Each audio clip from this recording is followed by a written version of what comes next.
Dr. René De Monchy, it's a wonderful joy to have you to talk to in this time of such challenging darkness for so many New Zealanders. You put up a post that it's on Odyssey, and we will push it widely because I think it's a post that would literally feed people's hearts. I've been talking to so many heart-injured people from this jab. And one of the things you say is, our heart knows we don't want to be vaccinated. Our heart knows everything. What did you mean by that when you said that in this beautiful talk? That in the end, you can, if cognitively, we live far too much in our head in general. So everything is cognitively, and we have all these various theories. And one thing, by the way, Rudolf Steiner said that once to a course of young doctors and students, who said, well, Dr. Steiner, this is what you say as a possibility is fascinating, but we're at medical school and all these other theories are also fascinating to us. How do I know what is right? And he said, in the end, it is your heart that decides, because the heart is connected with a much deeper sense of self than your brain. And that's interesting too, because actually I once made a study of where in biblical terms people say that you feel it with your kidneys and your heart. There's no brain anywhere in the Bible. It's in these organs are seen as where our feeling life is. And in the German language, es geht mir an die Nieren. It pulls me at my kidneys, an emotional essence. So the kidneys and the heart have a lot to do with our emotional life. It's not just a question of neurotransmitters that give our emotions. That may be the way, or is the way, via which it can manifest itself. But it is not the reason, in my opinion, which is, of course, always the difference. Where is the chicken and where's the egg? And it's the majesty and the mystery of our bodies. We think we know so much with science, and we do know perhaps more than we knew in the past, although I would argue that the Chinese, who also talk about, for example, the kidneys being the seat of fear, or the lungs, the seat, if we have lung issues, that's from grief. And the Chinese have such profound ways of looking at the body that I respect. And that's 2,000 years old. But we think we know a lot now, but there is still so much more to understand, is there not, Dr. Yes. René, about the body? There's so little we know compared with what the body can tell us still. And that's indeed, you mentioned the kidneys and the lungs. It is interesting that the kidneys, in ways of medicine that I also was trained in, the kidneys have very much to do with our feeling life, and the lungs similar. And there is a connection between the lungs and the kidneys, and the lungs have more to do with a sort of spasticity. And you see that also in obsessiveness is more of a lung issue, if you look at it like that. Explain that a little bit deeper. Yes. Well, all paired organs, gosh, this is not what I intended to talk about at all. But it's fascinating. Paired organs have to do with consciousness. Because let's say if I come home from work and I come home here and Elizabeth is making a beautiful meal and it is the smell comes already, it knispers in the frying pan and my juices start going. And all these sense organs with which I do that are both in the midline and symmetrical. The ears, the nose, the mouth, etc.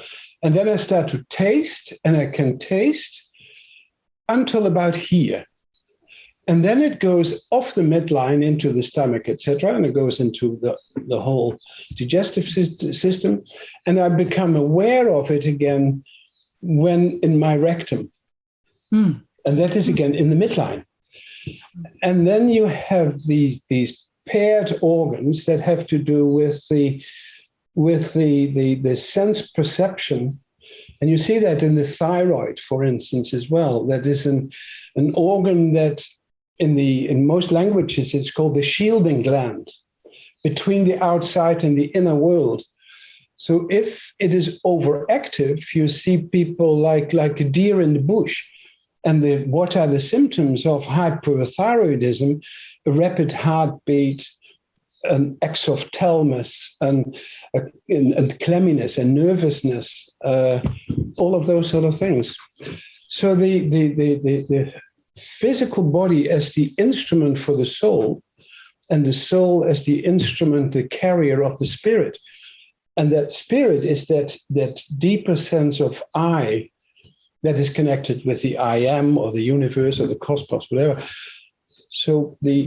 And that's what I try to do also in psychiatry, to help patients who are usually so traumatized and have so many emotional issues that they can actually not come to that center core of peace and wholeness. And my task is to try to help them to get that point, to that cylinder, if you like, that core, because that's where healing lies. And so sometimes you need to have medication for that, to help that process. Often you do. But you want to effectuate a change. And that's what every illness and every crisis is, a waking up process to change. There are other ways as well. You said medication's part of it, but this morning I had a really rugged night last night. I'm overworking and I'm doing too many hours and I'm being attacked by toxic mainstream media. And those are all things that I have to bear. But I went, how can I reset? And I got in the sea. And I'd say to anybody who's feeling really down, really panicked, really alone, all of those feelings, there are beautiful ways in Mother Nature we can reset. Yeah. I came out of that ocean a different woman, Dr. René, from the woman who was lying in bed at 2:30. Yeah. And that's wonderful. And of course, in the water, you're in the element of feeling. And then you have I work with all of those. I also like people to say, do you have any particular favorite piece of music? Do you have any particular place where you like to be? Or do you have a dance on your own or with your beautiful wife Elizabeth, and just think, my heart is happy when I dance? Elizabeth is by training a Waldorf school teacher and a eurythmist. So she is actually a dancer, and she would laugh if I danced far more with her. So every now and again, we grab each other and have a dance and then dance. Wonderful. That's what we all need to do. And I love that our conversations, and I would love them to be ongoing, because I think these conversations will feed the fearful and the sad, the lonely, the dispossessed in New Zealand, along with those who are curious and want to wake up to the world they're starting to feel we've really lost. I think a lot of Kiwis are saying, this is not the path I want to keep following. I thought it was short term. I thought it was a couple of jabs and then back to normal. And as people I'm interviewing are saying, we're not going back to normal. It's getting worse. So how do we feed, rather than dwell on that, how do we feed the beauty and the spirit and the originality in the Kiwi soul and bring us back via these talks to what really matters in life? And I think that's where you have so much to offer. So your piece that I quoted earlier is really about the role of our hearts as our missiles seeking guidance weapons against incoming attacks. The heart is this soft, loving, but deeply powerful protector and guidance to us, isn't it? Yes, it's not only soft, though. I mean, the heart is, I'm a father of 5 kids and a grandfather, but you also tell a child off out of love. That because you want to strengthen the resilience in a child, and you do that with love. And of course, you know what you do. You're not going to physically abuse a child or smack a child. So that's not the issue. But to say, no, this is wrong. And that means that I'm not condemning you, but I'm condemning your hand that threw over this grandmother's old Ming vase of 3,000 years old. naughty hand that did that, and your hand needs to learn that it can't do that. But I do not condemn you as a child. And that is exactly where the problem lies too, that when I see the articles against you or whatever, the people want to shoot the messenger because they're actually not able to, or they're too fearful or too weak or cowardly within themselves to confront the message. And then they shoot the messenger. Mm. And then you get indeed a lot of people with that, unfortunately. And equally, it works the opposite way. A lot of people who say, I've wanted this messenger to show up so that I equally can stand up. It gives me more courage to stand.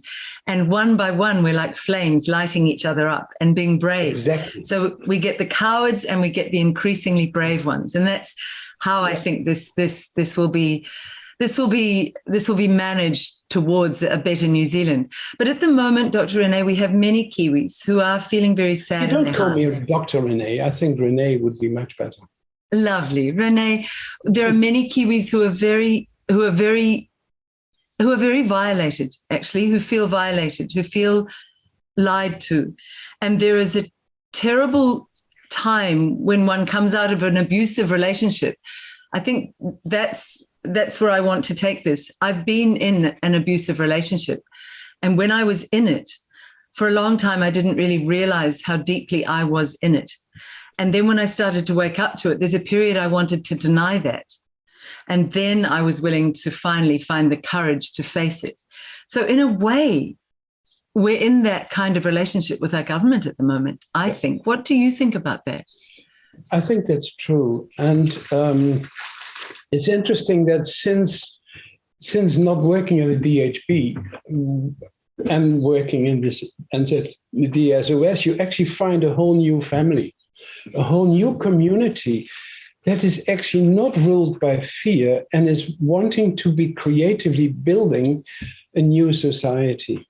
And that's really what I've noticed. I'll give you an example of last week. I wrote to our previous dentist in Lower Hutt, and he, by the way, he gave me consent to tell his story. And I simply wrote to him to wish him a happy New Year and to ask how he was. And he said, life has been horrible for my wife and I.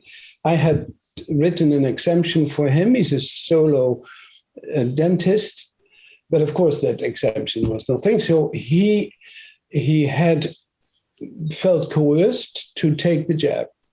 2 days later, he started to get this terrible chest pains, developed pericarditis and myocarditis. His wife was jabbed a day later, so before he had the symptoms, from the same batch apparently, and had exactly the same. She had to give up her job in teaching. He hasn't been able to work since that time.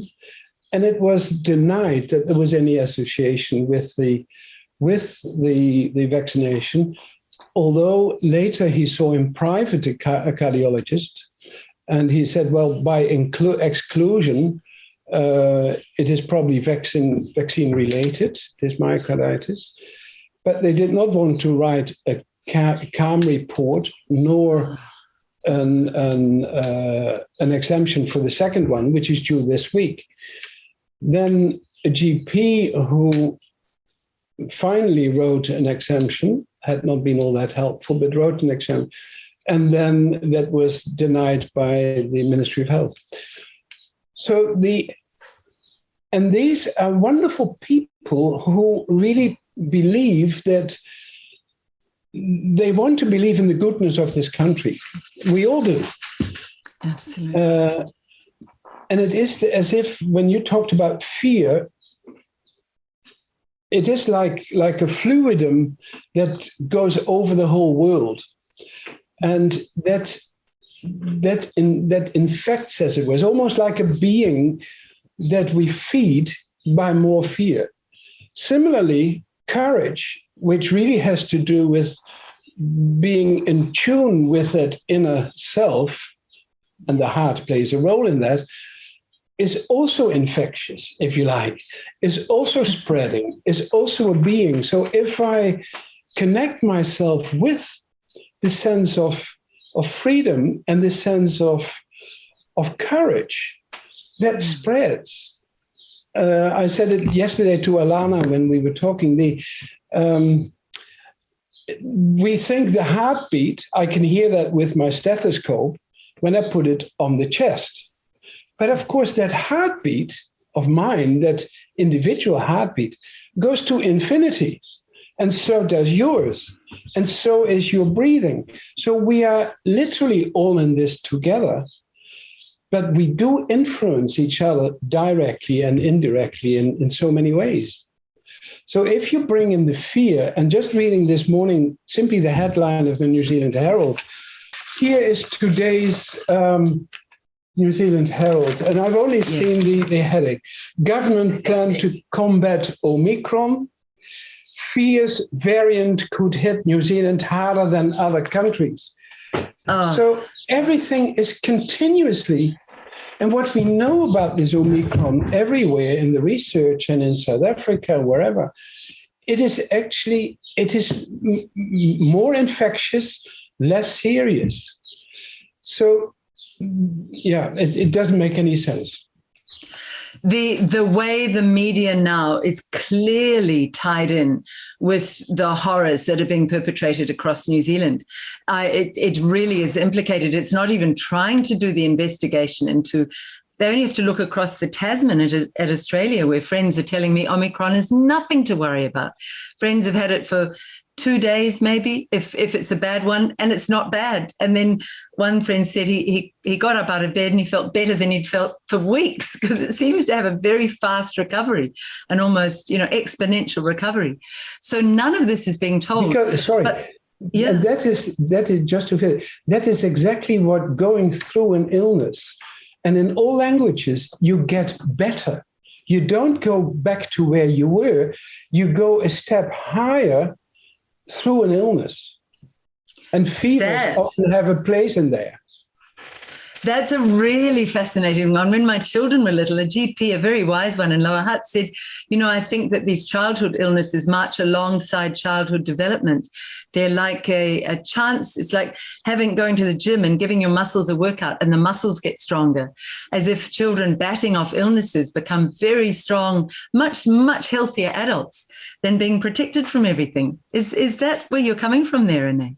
Yeah, and I laugh for more because I was for 35 years in Lower Hutt, and I was a GP in Lower Hutt. So, of course, I think, who is this wise? And I can have a few guesses. Who was that? Look, it's so many years ago, and a friend had said, because I was desperate about how to combat all the incoming information I was researching, and he gave this group talk, and I'm so sorry that I can't honor his name, because he had a massive impact on my life. A massive impact on the way I looked at health and sickness. And from there, my research took a different path, where I realized Mother Nature had given us things that we have to overcome. Just as we have to overcome emotional challenges, we have to overcome physical challenges in order to develop as human beings. This is really part of what was in your video too. It was such a compassionate video. And one of the things you said near the beginning, it's difficult to know what to do now. Many doctors are troubled in their hearts. They're being told what to think. And this is the biggest problem, really, of the whole COVID rollout. There is something it's like water that's stopped flowing and it's being dammed up and it's starting to putrefy. It smells and it's not fresh and it's not sparkling and it doesn't have life. When people from above tell a group of humans what to think and what to do, and you have no other choices, it feels as if there's a form of societal death to me. Would you agree with that? I think so. And it is actually interesting that you mentioned that, because, of course, in the history, and it's really important to look at history, we talk about the Dark Ages.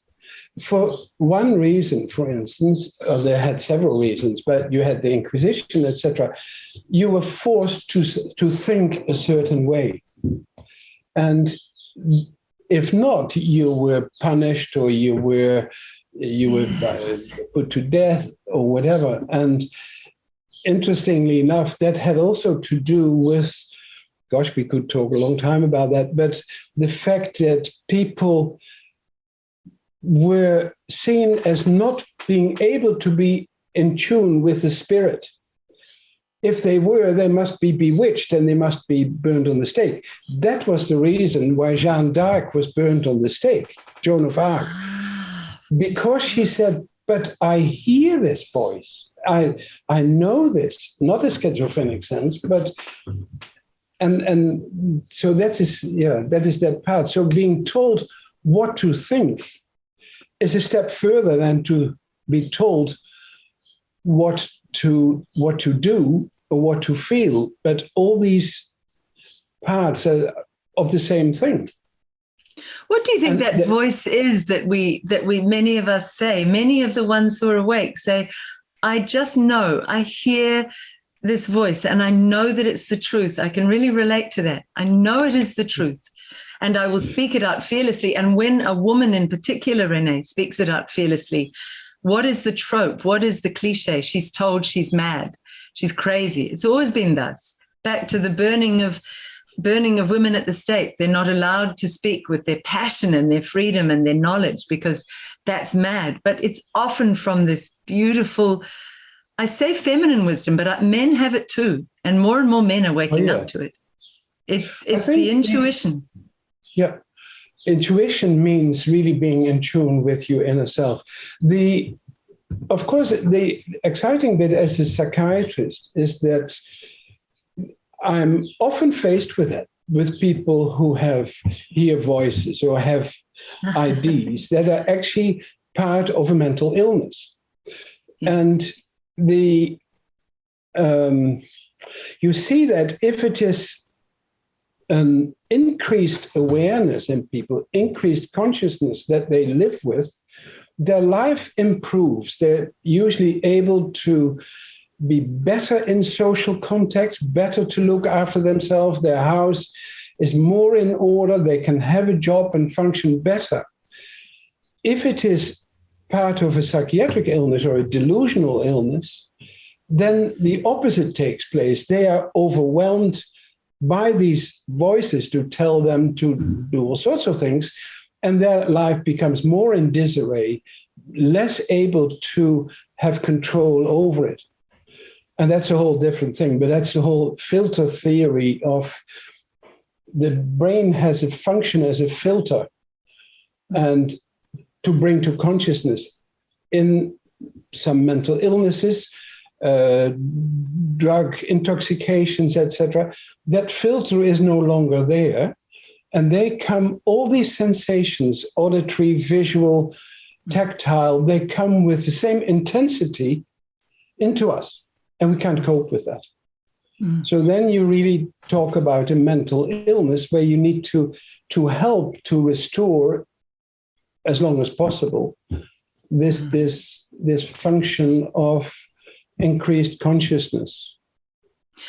That's beautiful. It's a beautiful way to look at it, because I think often with friends and even in my own life, as I've worked on past traumas, my life and my sense of calm and my sense of knowing myself, of being comfortable in my skin, has really grown. So there's that upward trajectory. And at that point, when one hears or knows or senses, it's not really audible, but it's a sense of a truth. I think it really calls us to be true to what we are, to what we hear, what we sense within ourselves, to trust our intuition.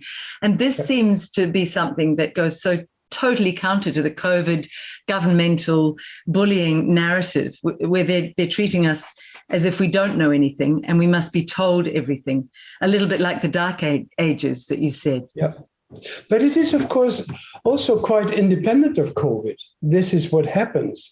Because for that, what you need to get that inner stillness, meaning that also outwardly, you need to take measures and then we come straight to the immune system, where you need to take conscious measures to let the world not completely overwhelm you.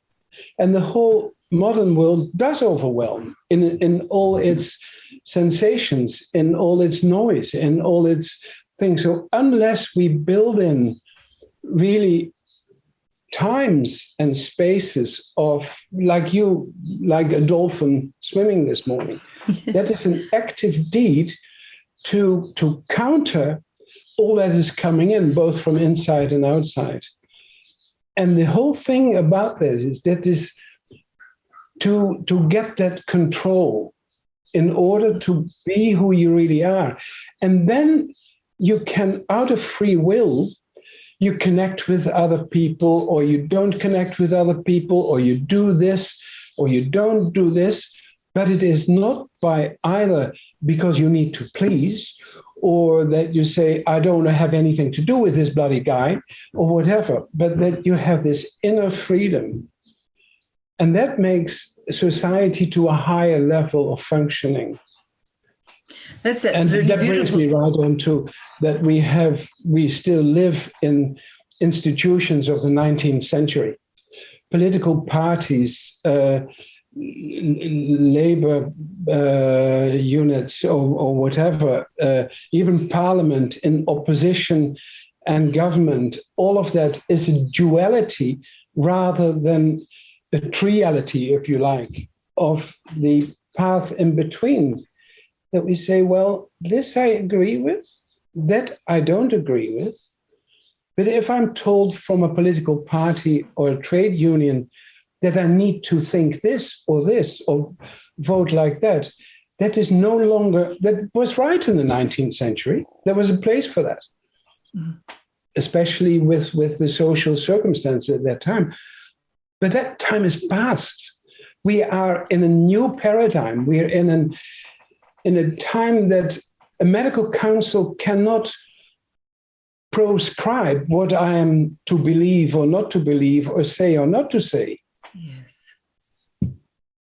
Any more this is beautiful. This is just music to my ears. Any more than the media can tell us what to believe, what to fear, what to do, any more than our politicians who are just briefly voted in by us as our servants can stand up there and bully and harangue us, unless we choose to give away our power to any of those. So it seems to me now we're at this crossroads. Do I keep on giving away my power, which will keep me? Dr. Sam Bailey, when I talked about the infantilism, the treating people as if they're infants rather than fully realized, responsible adults. So do I give away my power, or do I take back my power, be a sovereign being, and work in harmony with others? But that must be on the basis of such mutual respect, mustn't it? Yes, but it is, of course, it goes back, if you go in history, what Julius Caesar said and wrote about, if you want to control the people, you give them panem et circenses, you give them bread and games. And now look at our television program. You have the kitchen programs, the cooking programs, or whatever, and you have the sport. And those are the most popular. And so it is the same principle. And so the government knows that so well. You put the carrot of music festivals and whatever to young people in order to have them vaccinate, which in normal language we call blackmail. And that it is because if let's say these young ones now, the 5 to 12-year-olds, that is actually, in my view, is criminal. Their chance, their mobility is 0.501%. So 99.9999% chance that they're fine. Absolutely. The chance from COVID, from catching COVID, or from really sick catching of COVID, and dying from it. Yeah. So it is clear that there are different motivators in play here, and the idea that asymptomatic people can infect people, that that the vaccination is safe and effective, which that bubble has burst already a long time. Yes. That is actually an unsellable message unless there is such a pressure to keep on pushing that measure, that policy. And I am a bit of an inquisitive mind and a bit more rebel, perhaps, but yeah. I'm really fascinated by that. I'm fascinated by the idea that in a group of humans, there are always those who are rebels. There are those who are original thinkers who will not be manipulated or controlled or told what to think, who need to work it out for themselves and are willing to look at different aspects of the dialectic in a community. You're clearly one of those. Your background was, you grew up in Holland and came in right at the end of World War II, didn't you? Just after. So when I reckon back, I was probably conceived and set up on around the day of the liberation. How lovely. How lovely. You're a freedom baby. Yeah. And so what was it like in Holland just after that war? What was your earliest memory like of my childhood? I had a good childhood. I was the youngest out of 5. The war was indeed always present in the discussions that I remember. My father was actually knighted for 2 things in working in the underground and starting an illegal hospital for people who had escaped from Germany. And the other hand is the Royal Air Force Escaping Society. So if air crews were shot down, he was one of the people to hide these guys, do all sorts of things to get them to Portugal or Sweden or Switzerland. And he was very active later or during the war also with helping Jewish people.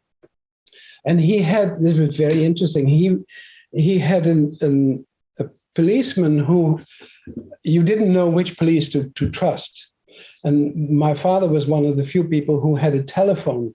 And there would come a telephone call, there's going to be a razzia, meaning a rounding up of men between 16 and 45 or something, tomorrow morning in your area. And then it click, hang up. So he never knew who that was until much later. I got a very good friend whose father was actually this policeman. And that was amazing. It was for this friend was very important because he and his sisters had always wondered, was our father on the right side or on the wrong side?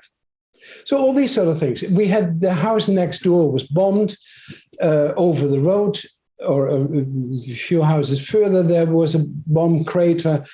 And that, of course, was partially filled with water. And as boys, we went on our bicycles through that. It was great fun. But yes, it was always there. And of course, also the stories of how gradually from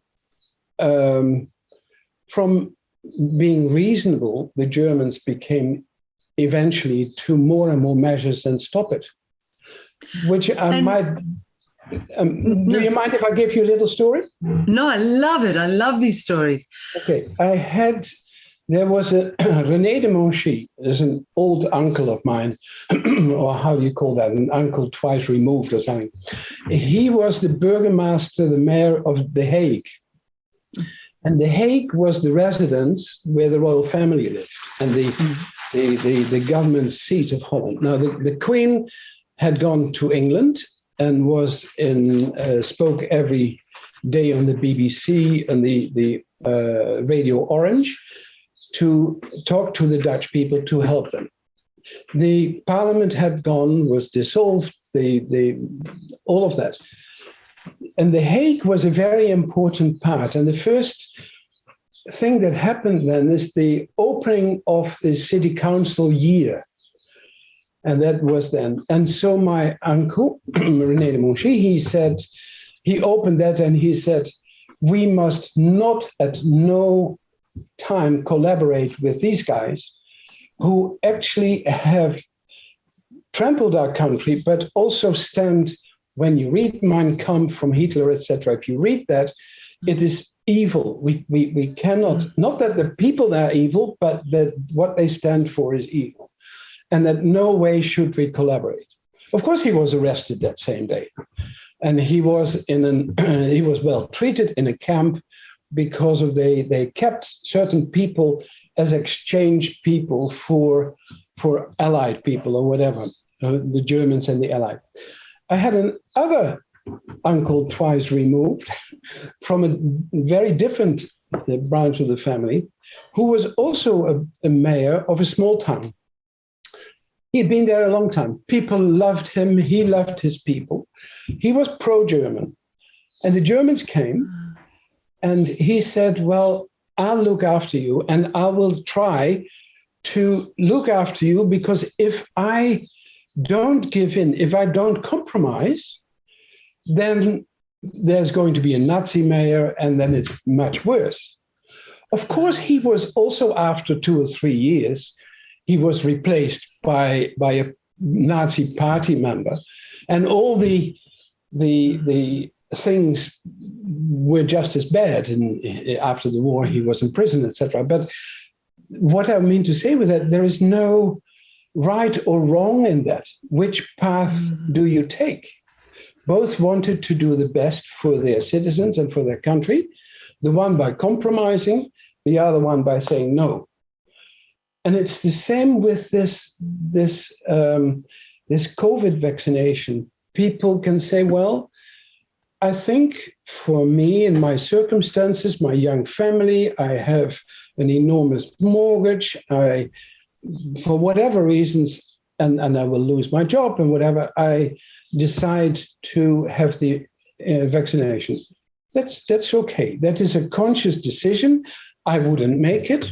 And another one says for a very different conscious reason, so the importance is against consciousness here, says, no, I'm not going to do that. I'm not going to sell out because it will never end.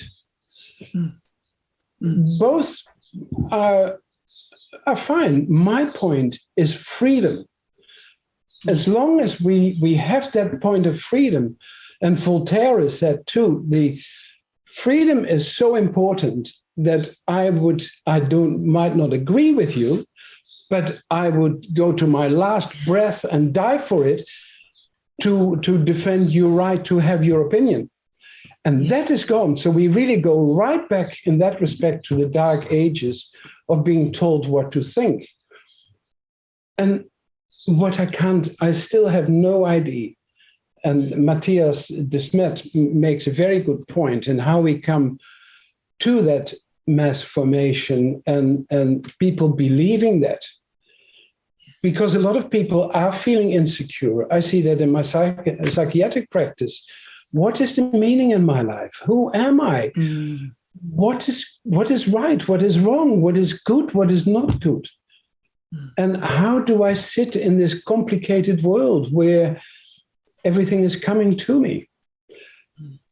And then indeed, then the solution of this vaccination, then everything is fine. The shops will open, your holidays are guaranteed, etc. I can't make a negative judgment about people doing that, but they need to be conscious why they do that. And when, as a doctor, then the vaccination started to come in from 12 years on, 12 to 17, and now from 5 to 12, and especially I was also an obstetrician. I did quite a lot of obstetrics. There you weigh up so carefully any medication. What does it do to the fetus? What does it do to the lactation, etc.? And there's been hardly any research done, and not on any kids as well. And that is something that they have, what do you say in English, butter on your nose or something. That is blood on their nose, blood on their hands, actually. Blood on their hands, blood on their hands. And the truth will always come out. And it is.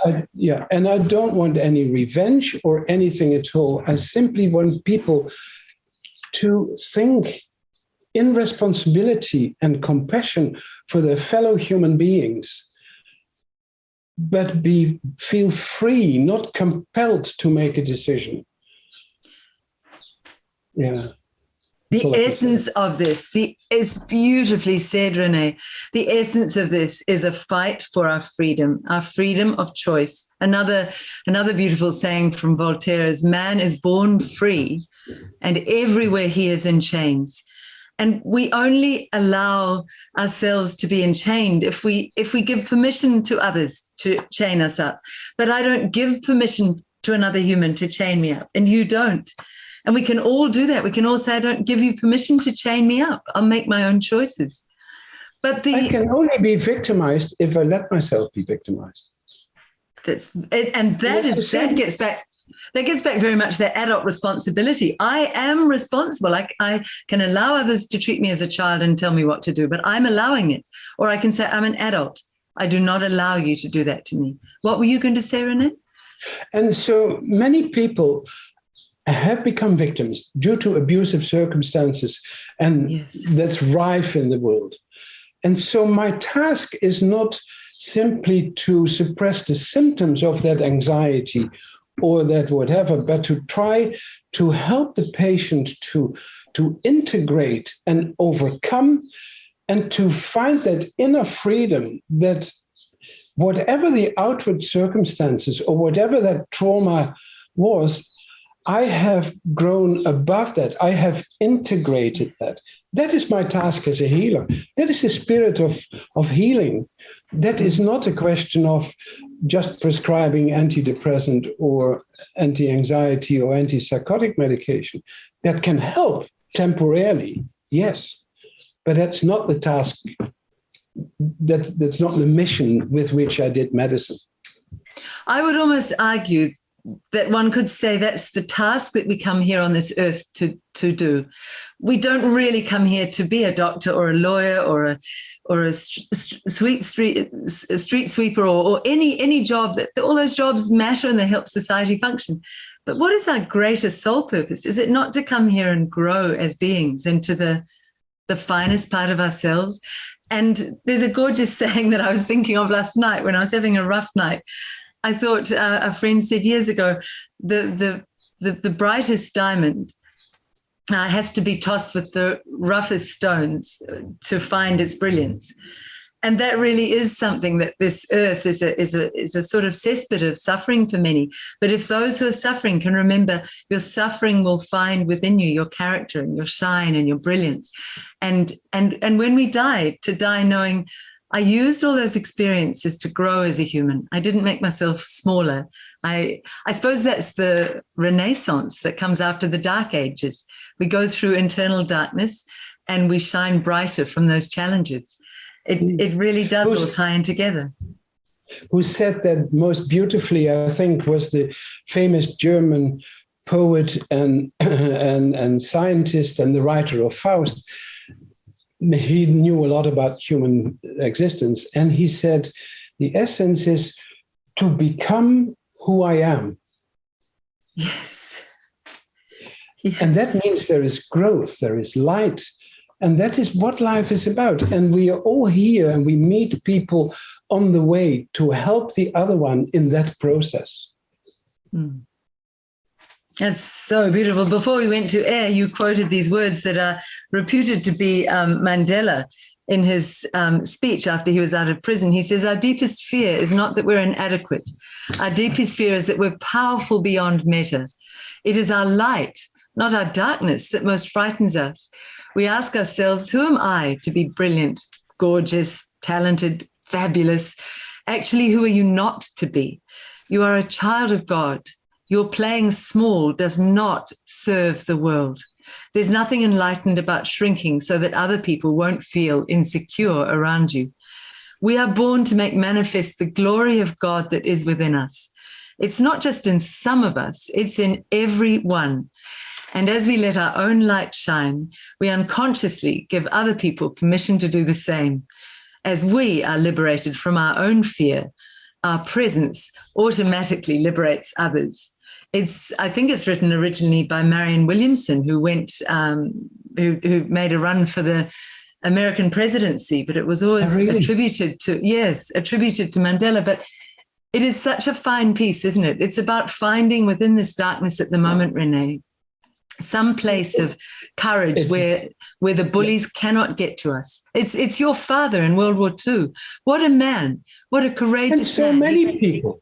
I mean, also so many people, mothers of people of schizophrenic sons who are so courageous in looking after these people and day in and day out working. We have so many amazingly courageous people in this world.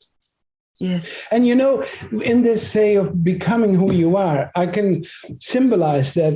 I've done that in a lecture before once. You know how children are usually born with their hands? They're usually born like this. They have their hands like that. If somebody dies peacefully, you know what their hands are like? Oh, how beautiful. And I think that's the essence of life. What an absolutely beautiful metaphor that is.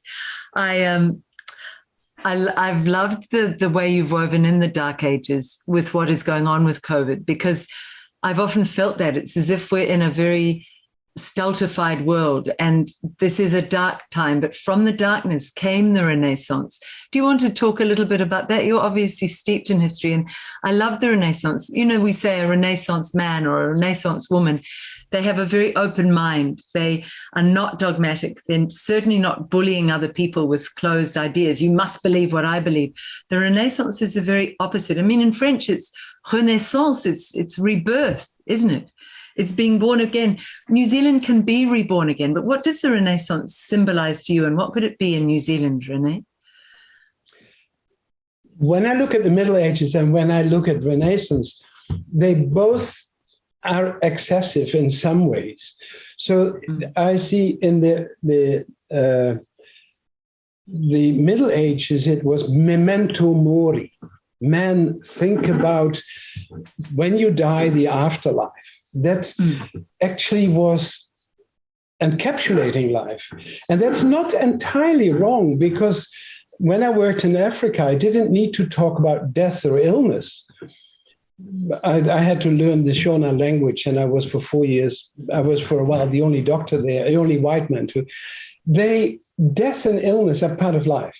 That's the same as what Jung said, only when you incorporate death can you still alive. So that is the memento mori to the excess form of inquisition, and thou shalt think like this and this. For me, the symbolization of the Renaissance is carpe diem, pluck the day. Go and swim with the dolphins, and it's all fine. And that is an essential step indeed towards the freedom, but excessively can also mean what we see in our almost antisocial egotism. Yes. And that's the excess. So both, like everything in life, it is not an either or, but it is, what is the gift from this? What is the gift from that? Because the gift from the Middle Ages was the piety that people had in one way, but also the incredible self-discipline. So if you take everything away, a degree of self-discipline has to do with control in order to really be who you really are. The excess of the materialistic age is, I want my car that needs to be bigger than yours and more shiny than yours. I need to eat caviar and you only whatever. So that is the excess of that. And both of them don't give actually a freedom and compassion that I'm here to actually serve and to to work for myself at the same time as the other, to love your neighbor as thyself. It is neither love your neighbor and don't love yourself, or love yourself and not your neighbor. No, it is become yourself, and then you can give out of a free sense, not out of what your mother told you or what the church tells you or whatever, but out of your own inner knowing. And that's where the heart comes. Such a beautiful discussion. And isn't it interesting that the truth of all of that materialism, I remember when I worked with Paul Holmes, and he had the most expensive car in New Zealand, and I had a little bomb of a car, and I used to roll up under the TVNZ thing and go, "Oh, Paul, what a load of nonsense that you're spending all that money." We were good friends on a car, and then he came up to me one day. And he came up to me rather conspiratorially in the car park, and he said, "You know, Liz, what I found out from having the most expensive car in New Zealand." And I said, "What, Paul?" And he said that you only have really 2 days that are truly happy: the day you buy it and the day you sell it. It's like, he said, it doesn't bring happiness. It's just a thing. So for me, happiness is absolutely tied up with service. It makes so much sense what the Dalai Lama said. There's only one true path to happiness, and that is to give to others. And I think we're going to be coming into that sort of world after this nightmare of COVID and the haranguing and the bullying, the mandating, the injuries. We're going to be entering a world that demands, not even demands, that inspires service to others. We will want to help each other from this. Do you feel that, René? I was very fortunate that I was actually for 2 days the doctor of the Dalai Lama when he visited in 95 in New Zealand. So I was with him, and also in the hotel in Wellington, etc. And the Chinese were very much against that. So I had my suitcase with things. I knew his blood group and had organized with Wellington Hospital that they had that and whatever. And then a suitcase. Now, what do you put in your suitcase for the Dalai Lama? So yes, I had an IV set, and I had some homeopathic medicines as well as conventional medicines. But it was wonderful to be in his vicinity, even when he went to Bolger, etc., in the beehive. And this gesture that the Dalai Lama makes is this gesture of, I revere that inner part of you. And that is really what we've talked about. And that is also what St. Paul says, the Christ in me, not I, but the Christ in me. Beautiful. And it's within Māoridom in that word manakitanga. Yep. I treat you as my honored guest. I look up to you. I really thank you. And I can't think of a nicer way to honor you than to say, I too revere you and what you've offered us all today in this talk. René, I would love us to talk again in a week and keep this going, because I think it will feed the Kiwi soul and help us find our way through the darkness back to not just to who we were, but to a better version of who we were, more loving, more connected, more honoring of each other, more respectful of each other, more offering of manakitanga. Thank you, René. I live in Tauranga. You're welcome anytime. Beautiful. Talk soon. Thank you, René. Okay. Thank you. Bye.